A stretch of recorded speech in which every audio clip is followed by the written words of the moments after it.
నమస్కారం ఈటీవీ న్యూస్కు స్వాగతం. ముఖ్యాంశాలు.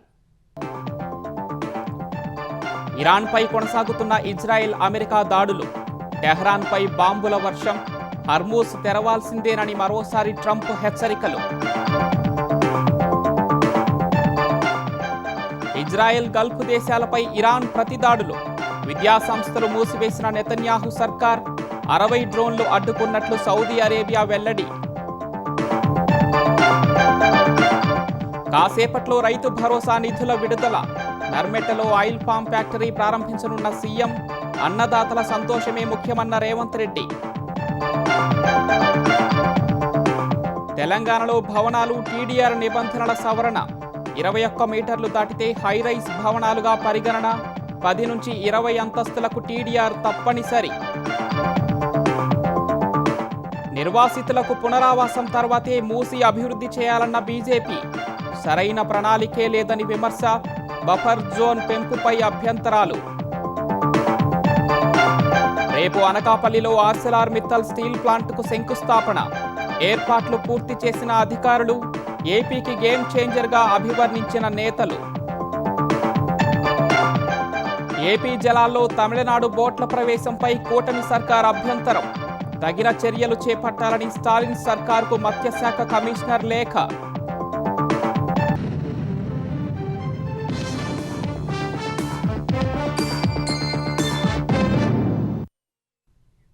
ఇజ్రాయెల్ అణుపరిశోధన కేంద్రం సమీపంలో ఇరాన్ క్షిపణి దాడుల తర్వాత మధ్యప్రాచ్యంలో యుద్ధం మరింత తీవ్రమైంది. ఇరాన్ దాడులకు ప్రతీకారంగా ఇజ్రాయెల్, అమెరికా భీకర దాడులు చేస్తున్నాయి. టెహ్రాన్లో కీలక ప్రాంతాలపై బాంబుల వర్షం కురిపిస్తున్నాయి. యుద్ధంలో విజయం సాధించే వరకు పోరాటం కొనసాగుతుందని ఇజ్రాయెల్ స్పష్టం చేసింది.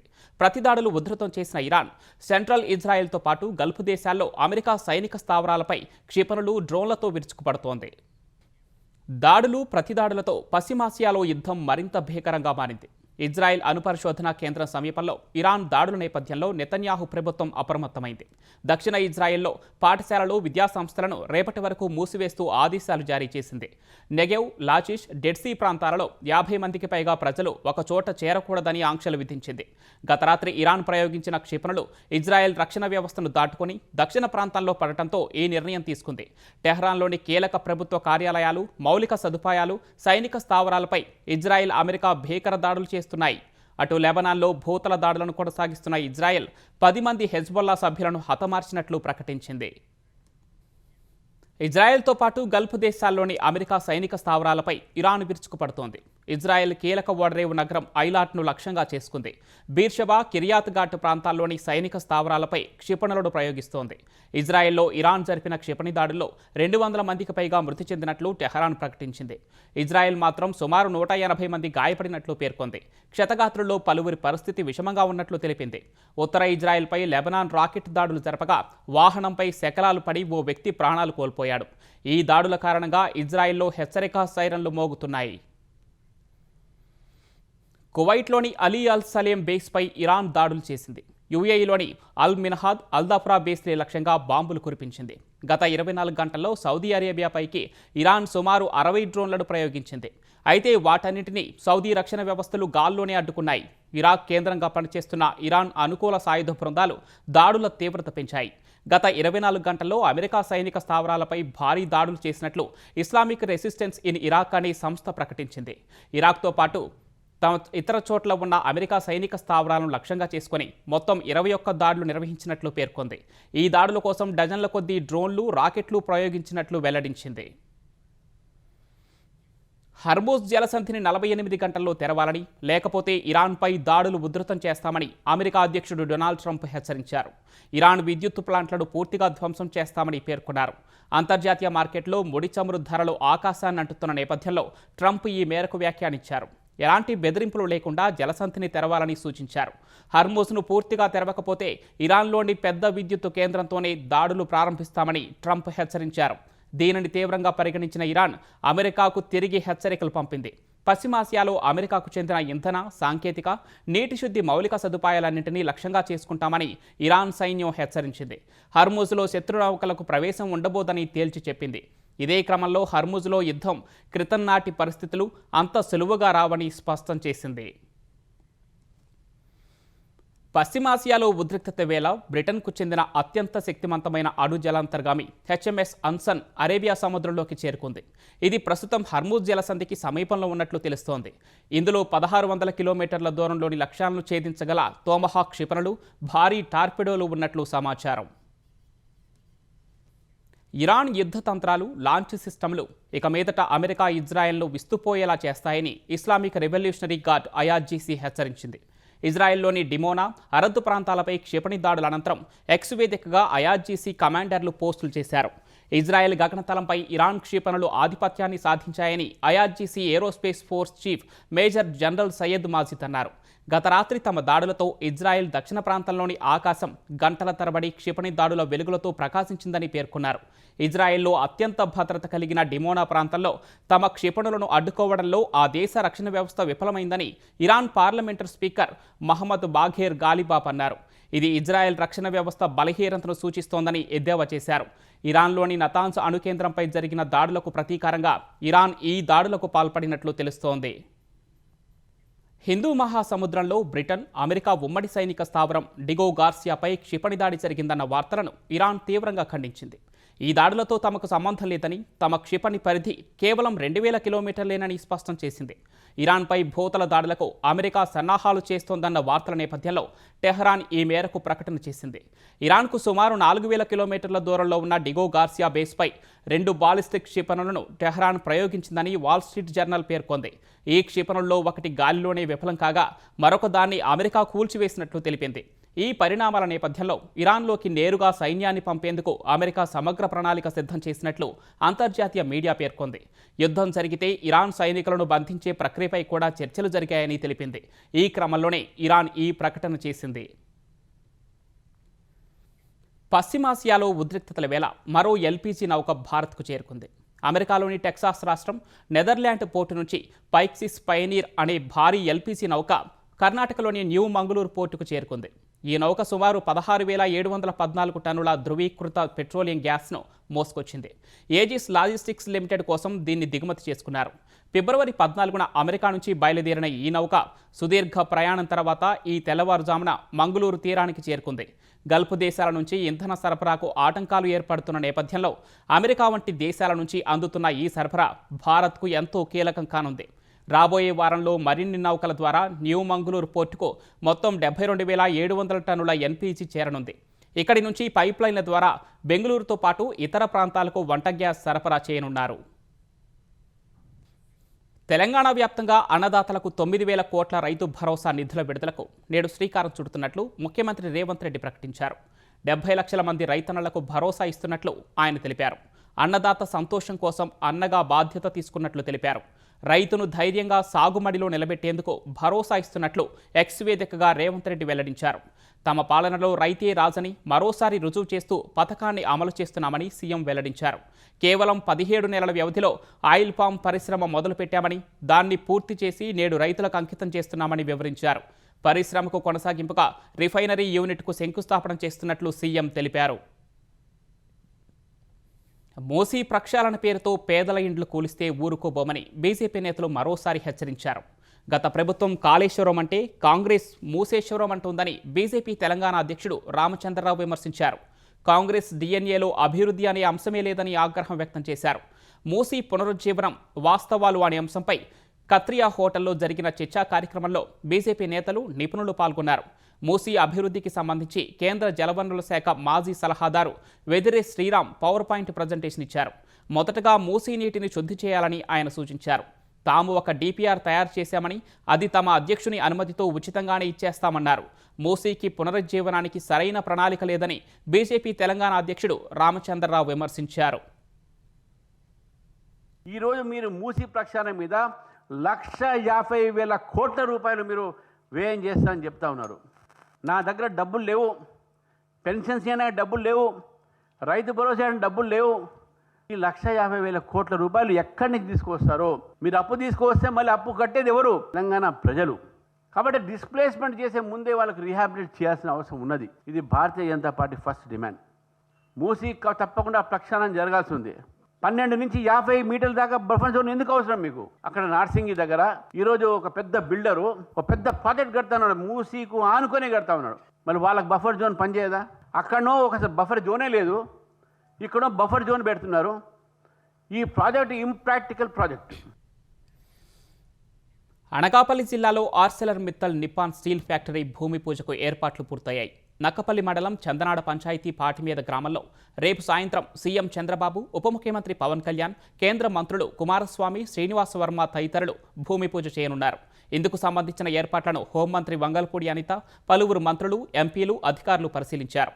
ఈ స్టీల్ ప్లాంట్ నిర్మాణం ఆంధ్రప్రదేశ్ అభివృద్ధికి గేమ్ చేంజర్ అని ప్రజాప్రతినిధులు వ్యాఖ్యానించారు.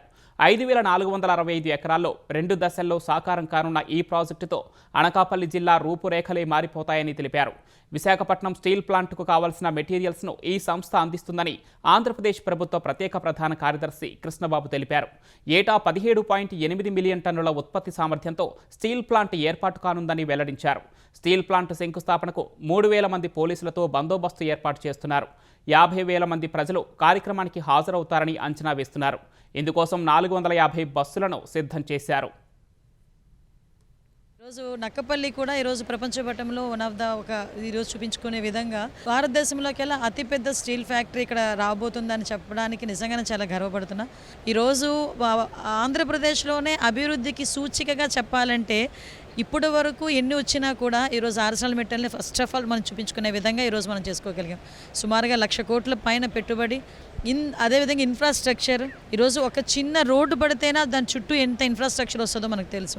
అలాంటిది ఇంత పెద్ద స్టీల్ ఫ్యాక్టరీ వచ్చినప్పుడు అనకూడదు కానీ పాయకరపడే రూపురేఖలే మారిపోతాయి. బేసిక్గా ఇంటిగ్రేటెడ్ స్టీల్ ప్లాంట్. ఈ ఇంటిగ్రేటెడ్ స్టీల్ ప్లాంట్లో ఓన్లీ స్టీల్ ప్రొడక్షన్ ఫస్ట్ ఫేజ్లో 7.3 మిలియన్ టన్స్, అల్టిమేట్ ఫేజ్లో 17.6 మిలియన్ టన్స్. సో ఇదే కాకుండా దాని అసోసియేటెడ్ ఇండస్ట్రీస్ అంటే బేసిక్గా దాని యాన్సిలరీ ఇండస్ట్రీస్ ఈ స్టీల్ మీద డిపెండ్ అయ్యి ఫర్దర్ హై క్వాలిటీ ప్రొడక్ట్స్ చేసేవి, స్పెషాలిటీ స్టీల్ అంటే షిప్స్కి ఉపయోగపడేవి, ఏరోనాటికల్ డిజైన్స్లో ఉపయోగపడేవి, దానికి సంబంధించిన యాన్సిలరీ ఇండస్ట్రీస్ కూడా చాలా రావడానికి అవకాశం ఉంది. స్టీల్ ప్లాంట్ కావాల్సిన మెటీరియల్ సప్లై చేయడానికి కూడా యాన్సిలరీ ఇండస్ట్రీస్ వస్తాయి. డైరెక్ట్ ఎంప్లాయ్మెంటే ఆల్మోస్ట్ 50,000 వరకు ఉంటుంది. ఇండైరెక్ట్ ఎంప్లాయ్మెంట్ కూడా కలిపితే ఆల్మోస్ట్ 1,00,000 మంది వరకు ఎంప్లాయ్మెంట్ ఆపర్చునిటీ ఈ ఏరియాకు వస్తుంది. గ్లోబల్గా సెకండ్ హైయెస్ట్ స్టీల్ ప్రొడ్యూసర్ అంటే చైనాలో కంపెనీస్తో కాకుండా ఎక్సెప్ట్ చైనా మిగతా ఎంటైర్ గ్లోబల్ చూస్తే కనుక ఇది టాప్ ఇండస్ట్రీ. సో డెఫినెట్లీ ఇది ఒక మార్క్. దేశంలోని అతిపెద్ద ఇంటిగ్రేటెడ్ స్టీల్ ప్లాంట్ను రేపు ముఖ్యమంత్రి చంద్రబాబు ప్రారంభించనుండటం రాష్ట్రానికి గర్వకారణమని ఆంధ్రప్రదేశ్ గిరిజన సంక్షేమ శాఖ మంత్రి సంధ్యారాణి అన్నారు. అనకాపల్లి జిల్లా నక్కపల్లి మండలంలో 135,964 కోట్ల రూపాయల భారీ వ్యయంతో నిర్మితమవుతున్న ఈ స్టీల్ ప్లాంట్ ద్వారా రాష్ట్రాభివృద్ధికి కొత్త దిశలో ముందడుగు పడుతుందన్నారు. ఈ ప్రాజెక్టు ద్వారా దాదాపు 1,00,000 మంది యువతకు ప్రత్యక్షంగా, పరోక్షంగా ఉద్యోగావకాశాలు వస్తాయన్నారు. చంద్రబాబు నాయకత్వంలో ఉత్తరాంధ్ర అన్ని రంగాల్లో వేగంగా అభివృద్ధి చెందుతోందని మంత్రి తెలిపారు. విశాఖకు పెట్టుబడులు, పరిశ్రమల రాక పెరుగుతోందని, త్వరలోనే వాణిజ్య నగరంగా మారుతుందన్నారు. కోర్ అర్బన్ రీజియన్ పరిధిలో నిర్మాణ రంగానికి ఊతమిచ్చేలా తెలంగాణ ప్రభుత్వం 2021 బిల్డింగ్ రూల్స్ టీడీఆర్ నిబంధనలను సవరిస్తూ ఉత్తర్వులు జారీ చేసింది. ఇప్పటి వరకు 18 మీటర్ల ఎత్తు ఉన్న భవనాలను హైరైజ్ బిల్డింగ్గా పురపాలక శాఖ పరిగణించేది. తాజా సవరణల ప్రకారం ఆ పరిమితిని 21 మీటర్ల ఎత్తుకు పెంచింది. 21 మీటర్ల కంటే ఎక్కువ ఎత్తు ఉండే భవనాలనే ఇకపై హైరైజ్ బిల్డింగ్గా పరిగణిస్తారు. అయితే పారిశ్రామిక భవనాల్లో ఉండే చిమ్నీలు, కూలింగ్ టవర్లు, లిఫ్ట్ మెషిన్ రూమ్లు, వాటర్ ట్యాంకులకు ఈ ఎత్తును లెక్కలోకి తీసుకోవడం లేదని స్పష్టం చేసింది. 750 నుంచి 2,000 చదరపు మీటర్ల విస్తీర్ణం గల ప్లాట్లలో 18 నుంచి 21 మీటర్ల ఎత్తు వరకు నిర్మించే నివాస భవనాలకు టీడీఆర్ తప్పనిసరి చేసింది. 10 నుంచి 20 అంతస్తుల వరకు ఉన్న బహుళ అంతస్తుల భవనాలకు 3%, 20 కంటే ఎక్కువ అంతస్తులు నిర్మించే భవనాలకు 5% టీడీఆర్కి అవకాశం కల్పించింది. భవన నిర్మాణ అనుమతి మంజూరు సమయంలో 50%, ఆ తర్వాత ఆక్యుపెన్సీ సర్టిఫికేట్ జారీ సమయంలో మిగిలిన 50% టీడీఆర్ సమర్పించాలి. రోడ్డు వెడల్పును బట్టి అదనపు అంతస్తుల నిర్మాణానికి కూడా ప్రభుత్వం వెసులుబాటు కల్పించింది. 40 అడుగుల రోడ్లను ఆనుకొని ఉన్న ప్లాట్లలో 3 అదనపు అంతస్తులు, 60 అడుగుల రోడ్డును ఆనుకొని ఉన్న ప్లాట్లలో 4 అదనపు అంతస్తులు, 80 అడుగుల రోడ్డు ఉంటే 5 అదనపు అంతస్తుల వరకు ప్రభుత్వం అనుమతినివ్వనుంది. తెలంగాణలో బీసీలను మోసం చేయటం కాంగ్రెస్ ప్రభుత్వానికి పరిపాటైందని మాజీ మంత్రి శ్రీనివాస్ గౌడ్ ఆరోపించారు. 2.5 కోట్ల మంది బీసీలకు బడ్జెట్లో 3.85% కేటాయించడమంటే వారిని వంచడమేనన్నారు. కుల వృత్తులన్నింటికీ నాశనం చేసే దిశగానే ప్రభుత్వం అడుగులు వేస్తోందని మండిపడ్డారు. గీత కార్మికులకు 10 లక్షల ఎక్స్గ్రేషియా ఏమైందని ప్రశ్నించారు. ఫీజు రియంబర్స్మెంట్ కింద 12,000 కోట్ల రూపాయలు బకాయిలుగా ఉన్నాయని శ్రీనివాస్ గౌడ్ గుర్తు చేశారు. ఫ్యూచర్ సిటీలో బీసీల ఫ్యూచర్ను మారుస్తాయని ప్రశ్నించారు. శ్రామిక వర్గాల్ని విస్మరిస్తే ప్రజలే బుద్ధి చెబుతారని శ్రీనివాస్ గౌడ్ అన్నారు. ఇప్పటికైనా బీసీలకు అండగా నిలబడాలని, లేదంటే ప్రభుత్వాన్ని ఉపేక్షించేది లేదని హెచ్చరించారు. అత్యధిక జనాభా ఉన్నటువంటి వాళ్ళు వీళ్ళ ఓట్ల వల్లనే మేము అధికారంలోకి వచ్చినాం, వీళ్ళ ఓట్ల వల్లనే మేము అనుభవిస్తున్నాం. కనీసం వీళ్లకు ఇలాంటి చిన్న చిన్న అవసరాలన్నా తీర్చపోతే, ఈ వృత్తులను కాపాడపోతే, ఒక సామాజిక న్యాయం అనేది ఇవ్వకపోతే, వీళ్ళు తిరగబడితే మన పరిస్థితి ఏముంటుందని అర్థం కూడా చేసుకోకుండా, ఆలోచన చేయకుండా మోసం తప్ప వేరే ఏం లేదు. ఈరోజు ఈ రాష్ట్రంలో ఈ కాంగ్రెస్ ప్రభుత్వం మరీ బరి తెగించింది పూర్తిగా. కాంగ్రెస్ పార్టీ ఎప్పుడు అధికారంలో వచ్చినా రావడానికి ఈ వర్గాల వాళ్ళే నోటికొచ్చిన హామీలు ఇవ్వడం, విస్మరించడం, దగా చేయడం. తెలంగాణలో రేషన్ కార్డు ఉన్న ప్రతి కుటుంబానికి 5 లక్షల ఇందిరా బీమా పథకాన్ని ప్రభుత్వం ఇవ్వబోతోందని మంత్రి సీతక్క అన్నారు. హనుమకొండ జిల్లా ఆత్మకూరు మండలంలో జరిగిన జలదినోత్సవ కార్యక్రమంలో సీతక్క పాల్గొన్నారు. తిరుమలగిరి గ్రామంలో మిషన్ భగీరథ ద్వారా అందిస్తున్న నీటి నాణ్యతను ఆమె పరిశీలించారు. సహజ సిద్ధంగా దొరికే వనరులను కలుషితం కాకుండా చూసుకోవాల్సిన బాధ్యత ప్రతి ఒక్కరిపై ఉందని సీతక్క పిలుపునిచ్చారు. ఇప్పుడు రాష్ట్రంలో ఉన్న తెల్ల రేషన్ కార్డుదారులందరికీ కూడా ఏ రకంగా చనిపోయినా దాదాపుగా 5 లక్షల రూపాయలు ఆ కుటుంబానికి మనం బీమా, ఇందిరా బీమా పథకం తేవడం జరిగింది. వాటితో పాటు మధ్యాహ్న భోజనం మన ఇంటర్ పిల్లలకు, తర్వాత పొద్దుట కూడా బ్రేక్ఫాస్ట్ మన స్కూల్ పోయే పిల్లలకు. దాంట్లో మేము అంగన్వాడీలకు ఫస్ట్ స్టార్ట్ చేసిన మన ములుగు జిల్లాలో పైలట్ ప్రాజెక్ట్ కింద పాలు. ఇప్పుడు రాష్ట్రం అంతా పాలిస్తున్నాం, ఏది పెట్టబోతున్నాం అంగన్వాడీ పిల్లలకు. మొన్న బడ్జెట్ లో స్కూల్ పిల్లలకు కూడా పాలు ఇచ్చే కార్యక్రమం పెట్టి, ఇప్పుడు దేనికి డిమాండ్ పెరుగుతుంది? గేదెలకు డిమాండ్. మంచి పాలు రావాలంటే మా అక్క చెల్లెలందరూ గేదెలను పెంచుకోండి. కానీ ప్రతి ఊర్లో కనీసం 4-5 అయినా 10 మంది గేదెలు, చేన్లు ఎట్లా ఉంటాయి, మంచిగా గేదెల పాలు మేమే కలెక్ట్ చేస్తారు, తీసుకుపోతారు. ఇప్పుడు పిల్లలకి ఇచ్చేది ఆ పిల్లలు ఎవరో కాదు, మన పిల్లలే. నెల్లూరు గ్రామీణ నియోజకవర్గంలో ఎమ్మెల్యే కోటమిరెడ్డి శ్రీధర్ రెడ్డి మరో రికార్డును సాధించారు. 23వ డివిజన్ పడారుపల్లిలో 27 కోట్ల రూపాయలతో చేసిన 240 పనులకు ప్రారంభోత్సవం చేశారు. ప్రతి కాలనీలోనూ 5 పనులు పూర్తి చేసి అభివృద్ధి పనుల జాతర కొనసాగించారు. మంత్రి ఆనం రామనారాయణ రెడ్డి, ఎంపీ వేమిరెడ్డి ప్రభాకర్ రెడ్డి అభివృద్ధి పనుల పైలాన్ను ఆవిష్కరించారు. నేతలకు కూటమి కార్యకర్తలు ఘనస్వాగతం పలికారు. ముఖ్యమంత్రి చంద్రబాబు స్ఫూర్తితోనే తాము అభివృద్ధి పనులు చేస్తున్నట్లు ఎమ్మెల్యే కోటమిరెడ్డి వెల్లడించారు. ఈరోజు నెల్లూరు రూరల్ నియోజకవర్గంలో ఈ అభివృద్ధి పనుల జాతర సాగుతుందంటే దానికి కారణం చంద్రబాబు నాయుడు గారు, పవన్ కళ్యాణ్ గారు, లోకేష్ గారు. టెండర్లు పిలిచిన పనులు, పూర్తయిన పనులు, జరుగుతున్న అభివృద్ధి పనులు అన్ని కలగలిపితే అక్షరాల 613 కోట్ల రూపాయలని చెప్పి సవినయంగా మనం చేస్తున్నాం. కార్యకర్తల, నాయకుల, స్థానిక నాయకుల సహకారం లేకుండా ఏది సాధ్యం కాదు. ఎన్నికలు లేని వేళ పార్టీ అజెండాలు పక్కన పెట్టి ప్రజా సమస్యల పరిష్కారం, అభివృద్ధి పనుల సాధన, అర్హులైనందరికీ సంక్షేమ పథకాలు అందించడం, వాటన్నిటికీ అందరూ కలిసికట్టుగా రావాలని మిమ్మల్ని అందరినీ కోరుకుంటూ మీ అందరి వద్ద సాధారణంగా సవినయంగా సెలవు తీసుకుంటూ ఉంది. ఏలూరు జిల్లా పోలవరం నియోజకవర్గ ఎమ్మెల్యే చిర్రి బాలరాజును సైబర్ నేరగాళ్లు బురిడి కొట్టించారు. ఎమ్మెల్యే బ్యాంకు ఖాతా నుంచి 12 లక్షల రూపాయలను కొట్టేశారు. ఆర్టీఏ చలానా యాప్కి ఫోన్ నెంబర్ లింక్ చేసుకోమని మెసేజ్ రావడంతో ఎమ్మెల్యే ఆ లింకును ఓపెన్ చేశారు. దీంతో ఆయన ఇండస్ఇండ్ బ్యాంకు ఖాతా నుంచి 12 లక్షల రూపాయలను సైబర్ కేటుగాళ్లు కాజేశారు. దీనిపై బాలరాజు ఫిర్యాదు మేరకు కేసు నమోదు చేసిన పోలీసులు దర్యాప్తు ప్రారంభించారు. ఆంధ్రప్రదేశ్ ప్రభుత్వం తీసుకున్న పటిష్టమైన చర్యల వల్లే ఆంధ్ర, ఒడిశా సరిహద్దుల్లో గంజాయి, ఇతర మాదక ద్రవ్యాలను నివారించామని ఈగల్ బృందం అధిపతి రవికృష్ణ తెలిపారు. గంజాయి ఎవరు వినియోగించినా, రవాణా చేసినా, విక్రయించినా 20 ఏళ్ల వరకు శిక్ష పడే అవకాశం ఉందని ఆయన తెలిపారు. ఎఫ్టీపీసీ ఇండియా ఆధ్వర్యంలో విజయవాడ క్లబ్లో అందజేసిన అవార్డుల కార్యక్రమంలో రవికృష్ణ పాల్గొన్నారు. ఆంధ్రప్రదేశ్లో కళాశాలలు, యూనివర్సిటీ, పాఠశాలలోని విద్యార్థులకు మాదక ద్రవ్యాల పట్ల అవగాహన కల్పిస్తున్నట్లు ఆయన వివరించారు. ఈగల్ టీం ఆధ్వర్యంలో ఆపరేషన్ చైతన్యం పేరుతో గంజాయి, ఇతర మాదక ద్రవ్యాల నియంత్రణ కోసం తీసుకుంటున్న చర్యల ఫలితంగా మార్పు తీసుకురాగలిగామని రవికృష్ణ వెల్లడించారు. Whenever you work, this drug menace is very dangerous. And I will say some few words. Sri has written Mahaprasthana. So I will tell a few words. నేను సైతం ప్రపంచాగ్నికి సమిధనొక్కటి ఆహుతించాను. నేను సైతం విశ్వవృష్టికి అశ్రువుక్కటి దారపోసాను. నేను సైతం భువనఘోషకు వెర్రి గొంతుక వెచ్చి మోసాను.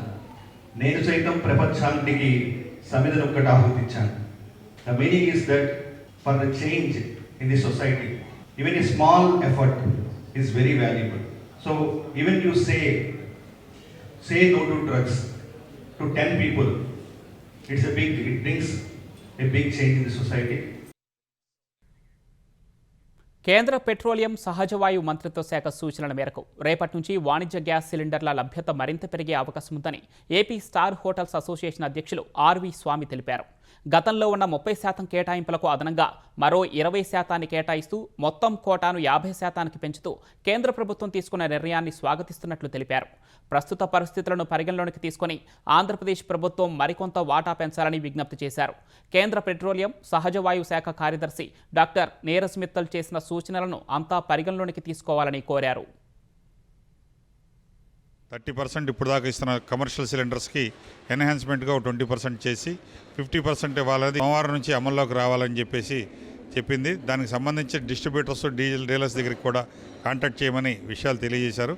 దీనికి కూడా పిఎన్జి పైప్ లైన్ కనెక్షన్స్ ద్వారా కూడా రాష్ట్ర వ్యాప్తంగా అందరూ అప్లికేషన్స్ పెట్టుకోవాలని కేంద్ర ప్రభుత్వం ఆదేశాలు జారీ చేసింది. ముఖ్యంగా మేము కోరుతుంది ఏంటంటే 2-3 రోజుల్లో కాలేజెస్, స్కూల్స్, ఇన్స్టిట్యూషన్స్ క్లోజ్ అవుతున్నాయి కాబట్టి ఆ సిలిండర్స్ యూనిట్ని కూడా కమర్షియల్గా వాడే వాటిని అన్నింటినీ తీసుకొచ్చి హోటల్ ఇండస్ట్రీకి ఇవ్వాలని చెప్పేసి కూడా రాష్ట్ర ప్రభుత్వం కేంద్ర ప్రభుత్వంతో సహాయ సహకారాలు తీసుకుంది. కేంద్ర ప్రభుత్వం తీసుకున్న నిర్ణయానికి హర్షం వ్యక్తం చేస్తున్నాం. సెక్రటరీ డాక్టర్ నీరజ్ మిట్టల్ పైన పెట్రోలియం శాఖ ఢిల్లీ నుంచి ఒక జీవో రూపంలో లెటర్ రూపంలో ఇవ్వడం జరిగింది.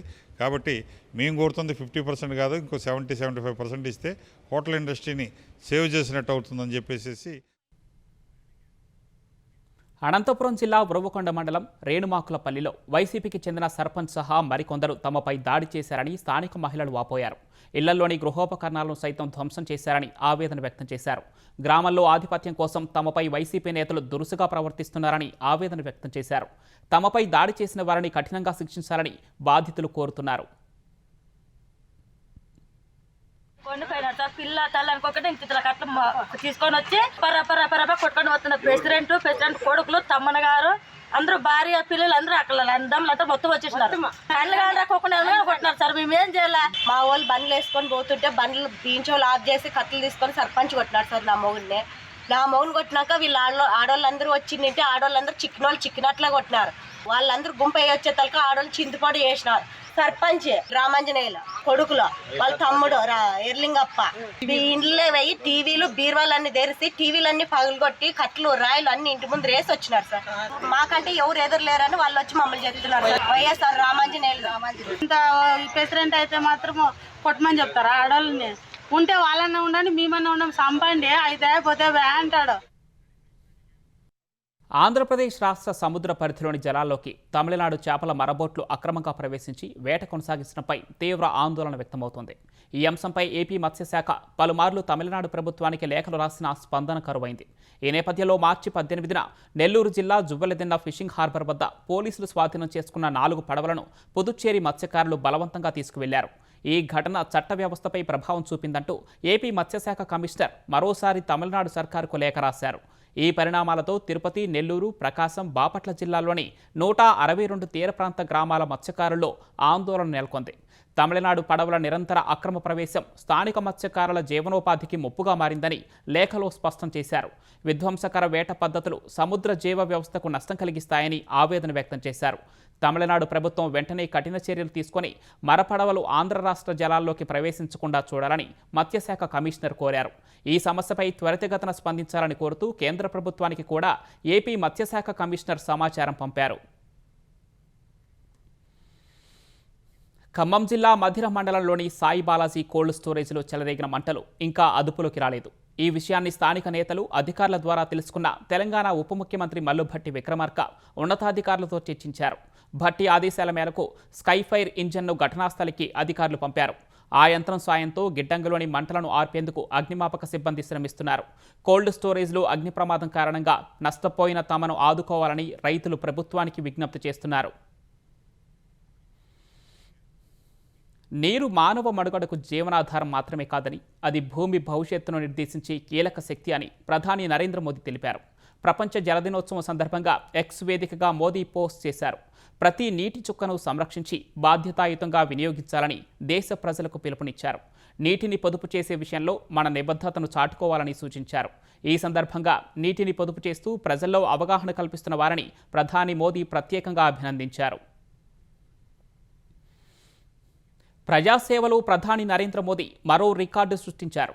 గుజరాత్ సీఎంగా, దేశ ప్రధానిగా ఇప్పటి వరకు మోదీ 8,931 రోజులు ప్రజా జీవనంలో భాగస్వాములయ్యారని కేంద్ర హోంమంత్రి అమిత్ షా తెలిపారు. దేశానికే తొలి ప్రాధాన్యతనిచ్చే పాలన పట్ల మోదీకి ఉన్న అంకితభావం, ప్రతి పౌరునికి ఆయన చేసిన అవిశ్రాంత సేవను ఈ రికార్డు ప్రతిబింబిస్తుందన్నారు. ఇప్పటి వరకు 8,930 రోజులతో అత్యధిక కాలం ప్రభుత్వాధినేతగా ఉన్న రికార్డు సిక్కిం మాజీ ముఖ్యమంత్రి పవన్ కుమార్ చామ్లింగ్ పేరున ఉంది. ఆ రికార్డును నేటితో మోదీ బద్దలు కొట్టినట్లు అమిత్ షా ఎక్స్లో పోస్ట్ చేశారు. 24 ఏళ్లలో మోదీ ఒక్క సెలవు కూడా తీసుకోకుండా దేశానికి సేవ చేశారని పేర్కొన్నారు. గుజరాత్ సీఎంగా 3 సార్లు, ప్రధానిగా 3 సార్లు ఆయన ప్రజలకు నుంచి అపూర్వమైన మద్దతు లభించడానికి ఇదే కారణమని కొనియాడారు. మోదీపై ప్రజల నమ్మకం, మద్దతు రోజురోజుకు పెరుగుతూనే ఉన్నాయని అమిత్ షా వివరించారు. మోదీ తొలిసారి గుజరాత్ సీఎంగా 2001 అక్టోబర్ 7న ప్రమాణ స్వీకారం చేశారు. 2014లో ప్రధానిగా బాధ్యతలు చేపట్టారు. అమెరికా విధించిన చమురు ఆంక్షలు, పాతబడిన మౌలిక సదుపాయాల వల్ల క్యూబా వ్యాప్తంగా అంధకారం నెలకొంది. క్యూబా విద్యుత్ గ్రిడ్ కుప్పకూలడంతో దేశవ్యాప్తంగా విద్యుత్తు సరఫరా నిలిచిపోయింది. ఈ నెలలో క్యూబాలో ఇలా జరగటం ఇది 3వసారి. ఎలాంటి ముందస్తు హెచ్చరిక లేకుండా విద్యుత్తు నిలిచిపోవడంతో ప్రజలు తీవ్ర ఇక్కట్లు పడుతున్నారు. అక్కడి థర్మల్ ఎలక్ట్రిక్ ప్లాంట్లోని ఉత్పత్తి యూనిట్ విఫలమవడంతో ఈ పరిస్థితి తలెత్తింది. క్యూబా ప్రభుత్వాన్ని కూలదోయాలని నిర్ణయించుకున్న అమెరికా అధ్యక్షుడు ట్రంప్ ఆ దేశానికి చేసే చమురు ఎగుమతులపై ఆంక్షలు విధించారు. రాజకీయ ఖైదీలను విడుదల చేయాలని, రాజకీయ ఆర్థిక సరళీకరణ దిశగా అడుగు వేయాలని క్యూబాపై ఒత్తిడి తెస్తున్నారు. ఫలితంగా 3 నెలలుగా చుక్క చమురు కూడా క్యూబాకు అందలేదు. ఫలితంగా అక్కడ విద్యుత్ వ్యవస్థ కుప్పకూలింది. కొన్ని నెలలుగా రోజుకు 12 గంటలు మాత్రమే విద్యుత్తును అందిస్తున్నారు. ముఖ్యాంశాలు మరొకసారి. ఇరాన్పై కొనసాగుతున్న ఇజ్రాయెల్, అమెరికా దాడులు, టెహ్రాన్పై బాంబుల వర్షం, హర్మూజ్ తెరవాల్సిందేనని మరోసారి ట్రంప్ హెచ్చరికలు. ఇజ్రాయెల్, గల్ఫ్ దేశాలపై ఇరాన్ ప్రతిదాడులు, విద్యాసంస్థలు మూసివేసిన నెతన్యాహు సర్కార్, 60 డ్రోన్లు అడ్డుకున్నట్లు సౌదీ అరేబియా వెల్లడి. కాసేపట్లో రైతు భరోసా నిధుల విడుదల, నర్మెట్టలో ఆయిల్ పామ్ ఫ్యాక్టరీ ప్రారంభించనున్న సీఎం, అన్నదాతల సంతోషమే ముఖ్యమన్న రేవంత్ రెడ్డి. తెలంగాణలో భవనాలు టీడీఆర్ నిబంధనల సవరణ, 21 మీటర్లు దాటితే హైరైజ్ భవనాలుగా పరిగణన, 10 నుంచి 20 అంతస్తులకు టీడీఆర్ తప్పనిసరి. నిర్వాసితులకు పునరావాసం తర్వాతే మూసి అభివృద్ధి చేయాలన్న బీజేపీ, సరైన ప్రణాళికే లేదని విమర్శ, బఫర్ జోన్ పెంపుపై అభ్యంతరాలు. రేపు అనకాపల్లిలో ఆర్సెలార్ మిత్తల్ స్టీల్ ప్లాంట్కు శంకుస్థాపన, ఏర్పాట్లు పూర్తి చేసిన అధికారులు, ఏపీకి గేమ్ చేంజర్గా అభివర్ణించిన నేతలు. ఏపీ జలాల్లో తమిళనాడు బోట్ల ప్రవేశంపై కూటమి సర్కార్ అభ్యంతరం, తగిన చర్యలు చేపట్టాలని స్టాలిన్ సర్కార్కు మత్స్యశాఖ కమిషనర్ లేఖ.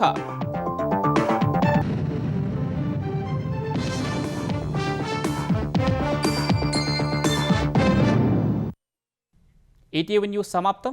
నమస్కారం.